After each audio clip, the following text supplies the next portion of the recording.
Good morning guys, कैसे हो आप लोग सब। आई होप आप लोग अच्छे होंगे। मैं भी अच्छी हूँ, लेकिन कुछ क्वेश्चंस मेरे पास आ रहे हैं जिनका जवाब मैं आज दूंगी। कई लोगों ने मुझसे पूछा है कि मैडम आपको मतलब राधिका के पापा ने राधिका और मिष्टी के पापा ने डाइवोर्स के बाद कुछ पैसे दिए कि नहीं दिया, डाइवोर्स के टाइम आपको पैसा मिला कि नहीं मिला। तो गाइज़ मैं इस चीज़ का आंसर आप लोगों को आज बताती हूँ कि उनसे पैसे मतलब मेरी ससुराल वालों की तरफ से मुझे कभी कोई 1 रुपए की मदद नहीं मिली है। सच बताऊँ, जब मतलब उनके पापा तो अब खैर इस दुनिया में है ही नहीं है, ये है, लेकिन जब वो थे तब भी नहीं, डाइवोर्स हुआ तब भी नहीं, और जब हम लोग साथ रहे तब भी नहीं। शुरू से हमने ही किया है अपने बच्चों के लिए, आज भी पाल रही हूँ, अपनी दम पे पाल रही हूँ। मेरे ससुराल वालों ने मेरे को 1 रुपये नहीं दिया। अब ससुराल के नाम पे मेरी मदर इन लॉ है, मेरी ननंद है, जबकि वहाँ पर जो मतलब यहीं सेम प्लेस पर ही मकान भी है, उसमें मेरा पैसा लगा हुआ है। लेकिन कभी भी उन लोगों ने इस चीज़ का जिक्र भी नहीं किया कि अब राधिका के पापा नहीं रहे तो राधिका और मिष्टी तो उस चीज़ की हकदार हैं, लेकिन कभी भी उन्होंने कुछ भी जिक्र नहीं किया। जब डाइवोर्स हुआ था दैट टाइम हम ऐसे ही छोड़ के आ गए थे जहाँ, क्योंकि वो ऊपर का जो मकान मतलब जो मकान था हमारे ससुराल का, वो मकान मैं नीचे का जगह पर मेरी मदर इन लॉ रहती थी और ऊपर वाले प्लेस पर मैं मतलब छत थी, तो उस पर हम लोगों ने बनवा लिया था, लेकिन उसमें पैसा मेरा लगा हुआ था। और जब डाइवोर्स हुआ तब हमने बोला भी, लेकिन गलती हमसे ये हुई थी कि दैट टाइम पे वो मकान हमारी सास के नाम था और सास ने कभी भी मतलब सोचा भी नहीं। जब भी मतलब हम छोड़कर भी आए मकान, तो उन्होंने इस चीज़ के लिए कभी नहीं बोला कि हम तुम्हें पैसा दे देंगे, बल्कि हमसे हमेशा लड़ाई झगड़े ही करना और हमको निकालने, मतलब सिर्फ वो तो एक साजिश थी मकान बनवाने की कि ताकि उनका ऊपर का मकान बन जाए, ये था। लेकिन जब ये सब हम लोग के बीच में जो डिस्प्यूट चल रहे थे, मतभेद हो रहे थे, जो मतलब लड़ाई झगड़े हो रहे थे, और जब हम निकले वहाँ से, जब हम डाइवोर्स हुआ तो कुछ भी नहीं मिला। क्योंकि इन्होंने क्या करा, मेरी सास जो थी मतलब बहुत ज़्यादा कनिंग लेडी बोलना चाहिए, उन्होंने अपने लड़के को वहाँ पर कोर्ट में मेंटली रिटायर्ड, क्योंकि वो एएनएम थी, तो पूरा हॉस्पिटल का सब कुछ उनको जानकारी थी, सारे डॉक्टरों से उनकी पहचान थी। तो उन्होंने अपने लड़के के लिए कागज़ बनवा लिए थे कि मेरा लड़का तो पागल है, वो कुछ भी रिस्पॉन्सिबिलिटी नहीं ले सकता, ना अपनी बीवी की ना अपने बच्चों की।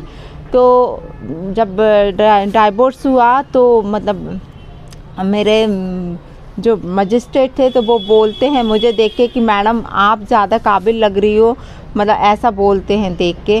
तो उन्होंने सारी रिस्पॉन्सिबिलिटी मेरे को ही दी बच्चों की, और उधर से मतलब 1 रुपये नहीं मिला, क्योंकि ये खुद का तो ये बताया ही था इन्होंने कि ये अर्निंग कुछ करते नहीं थे, और दूसरा माँ के पास तो जायदाद इतनी भयंकर है, लेकिन कभी भी मतलब कुछ भी नहीं, ये उन्होंने इस लेडी ने ये भी नहीं सोचा कि इसका पैसा लगा हुआ तो एटलीस्ट वो पैसा ही हम रिटर्न कर दें, वो भी नहीं। जबकि ब्लड तो ये दोनों है ना, राधिका और मिष्टी, तो इनका हक बनता है।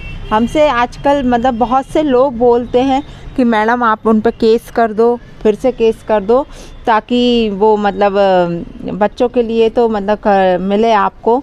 लेकिन हम इन सब चीज़ों में अब हमें कुछ भी नहीं चाहिए, सच बताएं, क्योंकि हमें शांति चाहिए। हालांकि राधिका के मन में ये चीज़ 2-3 बार आ चुकी कि मम्मी दादी ने हमारा पैसा खाया है, और दादी के कारण ही आज पापा ऐसे थे, नहीं तो बहुत अच्छे होते, सब कुछ बहुत अच्छा होता। क्योंकि मुझे भी मालूम है कि वो इंसान दिल का बुरा नहीं था, लेकिन कहीं ना कहीं उसको इतना मतलब स्पून फीडिंग कराया जाता था कि वो खुद तो कुछ करना चाहते ही नहीं थे, और चाहते भी थे तो कभी उनकी माँ ने उन्हें कुछ करने भी नहीं दिया। कब मतलब मेरे रहते हुए भी उनने 2-4 बार कुछ चीज़ों, कुछ बिजनेस के लिए, कुछ के लिए जोर दिया भी माँ पे, तो माँ ने कभी वो पैसा लगाया भी नहीं उनके लिए।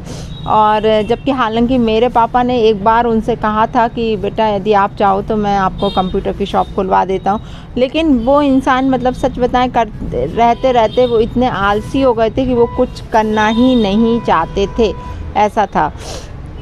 तो वो ही मैं आज आप लोगों को बता रही हूँ कि जो क्वेश्चंस मेरे सामने आते हैं कि मुझे मेरी ससुराल की तरफ से एक पैसा भी नहीं दिया गया है, कभी भी नहीं दिया गया है। आज जो मैं हूँ या मेरी बच्चियाँ हैं, मेरी दम पर ही हैं, मैं ही उन्हें पाल रही हूँ, मैं ही कमा रही हूँ शुरू से। कभी मुझे 1 रुपए की मदद नहीं मिली है वहाँ से।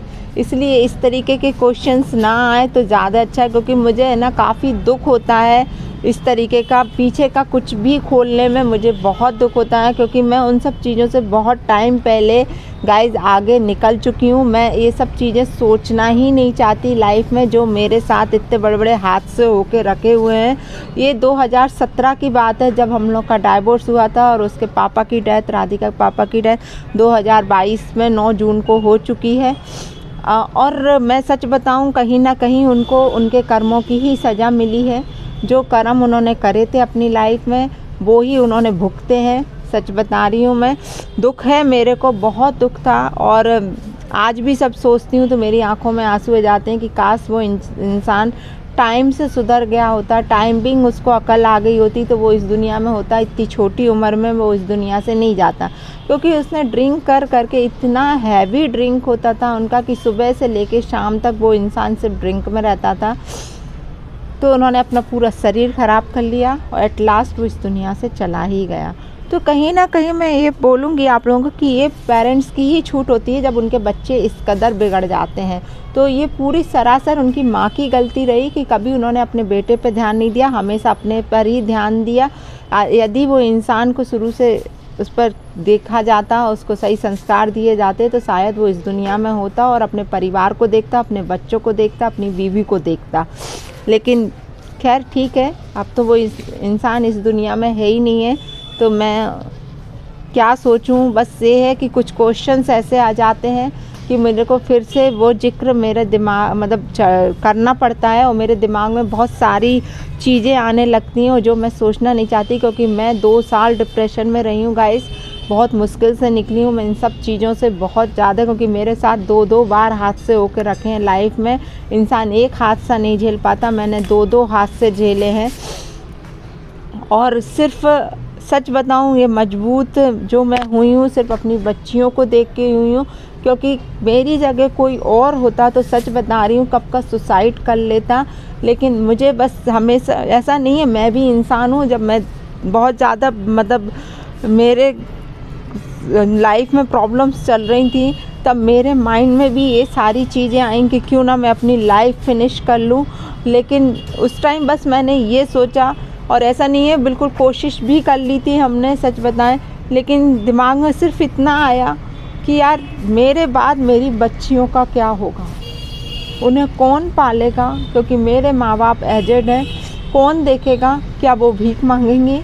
आज उनके बाप ने तो उनकी कोई रिस्पॉन्सिबिलिटी नहीं देखी, ना समझी, ना करा, उनके लिए कुछ ना करके गए, कुछ सिर्फ अय्याशी करी और 2 बच्चे पैदा कर दिए और कुछ नहीं किया उन्होंने।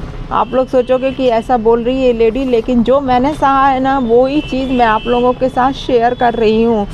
तो बस इसलिए मेरे कदम हमेशा रुक गए कि नहीं यार मंजू, ये मतलब इतनी जो बोलते हैं ना, इस तरीके की मैं काम नहीं कर सकती। मैं जीऊँगी, लोगों का सामना करूँगी, लोगों को सच्चाई पता चलना चाहिए कि मैंने क्या सहा है। लोगों के क्या है, मुँह बहुत चलते हैं, बहुत ज़्यादा, जिसको नहीं मालूम तो उसको तो यही लगता है कि अरे वाह यार, हस्बैंड के मरने के बाद खूब रील्स बन रहे हैं, खूब वीडियोस बन रहे हैं। उन्हें क्या मालूम कि मैं क्या सह के बैठी हूँ। आज मैं जो कर रही हूँ, मैं सिर्फ प्रोफेशनली कर रही हूँ काम अपना, कोई किसी के साथ मैं गलत तो नहीं कर रही ना। आज मैं इज्जत से अपने घर पे रह रही हूँ, अपने पेरेंट्स के साथ रह रही हूँ, तो किसी को क्या प्रॉब्लम है। और जिसको जो सवाल है ना, आप बेझिझक पूछो, मैं बेझिझक आपको आंसर दूंगी, क्योंकि जो मैंने काम किया ही नहीं है, मैं उस चीज़ से क्यों डरूं। और शायद ये क्लियर हो गया होगा कि मुझे कभी 1 रुपया भी नहीं मिला है मेरे ससुराल वालों की तरफ से।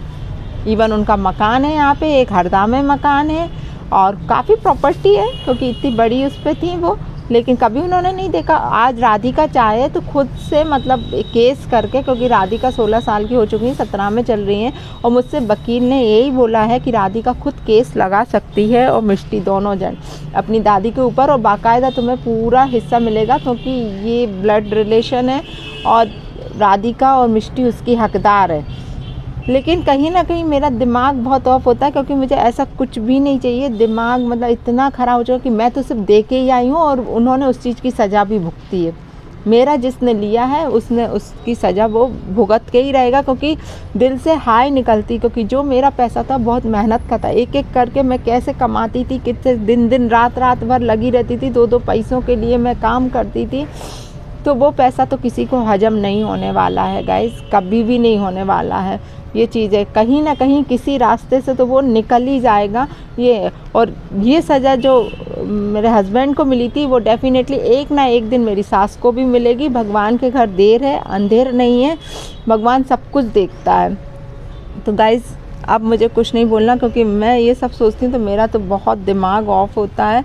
सच बता रही हूँ, मतलब मैं टेंशन में आने लगती हूँ और मैं टेंशन लेना नहीं चाहती अपनी लाइफ में। तो गाइज़ आज के लिए इतना ही। हो सके तो ये ब्लॉग शेयर ज़रूर करिएगा, ताकि लोगों को पता चले कि एक अकेली लेडी जिसको कभी किसी की ससुराल वालों की तरफ से एक हेल्प भी नहीं मिली, और अपने बच्चों को वो खुद से पाल रही है, और बच्चों को अच्छी एजुकेशन भी देगी, और उनको मिसाल भी बनाएगी कि एक अकेली लेडी भी काम कर सकती है और अपने बच्चों को पाल सकती है। तो आज के लिए इतना ही। Okay bye all of you.